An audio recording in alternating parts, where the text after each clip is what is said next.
On a une question de Guilhem qui rejoint un peu cette question-là. Guilhem craint qu'avec ce nouveau découpage, des agglomérations perdront leur statut de capitale régionale et soient victimes d'une perte d'attractivité à la fois économique, démographique. Est-ce qu'il y a, quelles sont les perspectives pour ces villes qui ne seront plus des capitales régionales demain?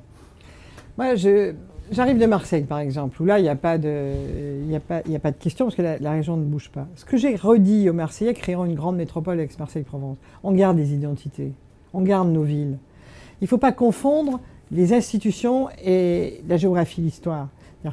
Moi, je resterai de Morlaix, même si je suis dans une communauté d'agglos.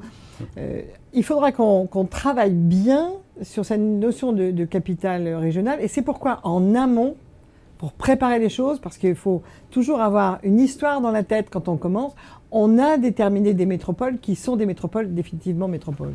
Et si elles ne sont pas capitales régionales, elles ne seront pas capitales régionales.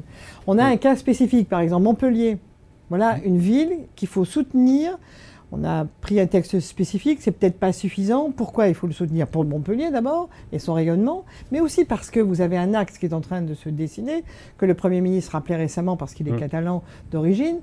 Catalogne, Sète, Lyon, Europe du Nord. Nous, il faut qu'on rééquilibre. Montpellier, Marseille. Aix-Marseille-Provence. Mais dans le redécoupage, la capitale justement de cette fusion Languedoc-Roussillon, Midi-Pyrénées sera peut-être Toulouse. Donc du coup, Montpellier perdra son statut de capitale. C'est pour ça que je vous dis, les métropoles restent des métropoles. Est-ce que vous allez dans une ville parce qu'elle est capitale régionale ou est-ce que vous allez dans une ville parce que c'est une métropole intéressante? Vous dissociez l'aspect économique de l'aspect administratif. De la recherche. Attention, ne tombons pas dans le piège d'appellations entre guillemets non contrôlées.